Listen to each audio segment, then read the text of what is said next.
This story for you, all new tonight, a cemetery mix-up. Now that my family have to go through this pain again and deal with this situation. This is really something. Family members left heartbroken after finding out the grave they've been visiting for years is not their loved ones, and it turns out even the cemetery does not know what happened. Oh boy, Channel 3 New Haven Bureau Chief Matt McFarland has details now from Hamden.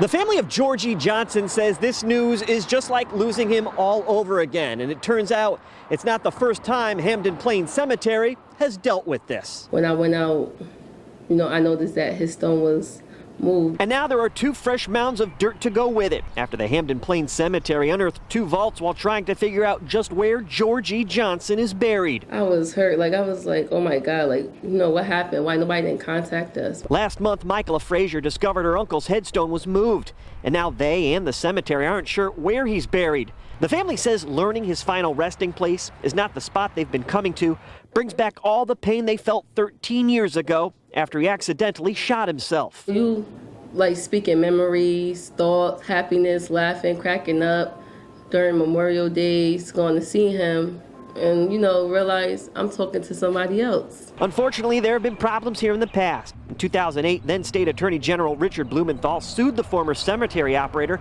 for a number of issues, including failing to mark graves. The town stepped in 2010 after it got complaints from families about not finding loved ones.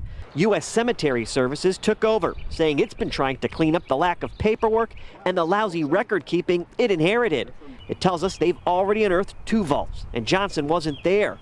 We're told the cemetery is looking at possibly 3 or 4 more vaults to unearth, with plans to do it one at a time, starting next week, in order to disturb as little as possible. A spokesperson tells Eyewitness News, quote, "We're doing the best we can. Unfortunately, it's a long process, and we're trying to make it as painless as we can for the families." I hope that they get it fixed by next week, but I would never forgive them because, y'all still brought pain, to my family. The cemetery tells us it will unearth another vault next week, and they and the family are hoping to have this resolved as soon as possible. With the mobile newsroom in Hamden, Matt McFarland, Channel 3 Eyewitness News.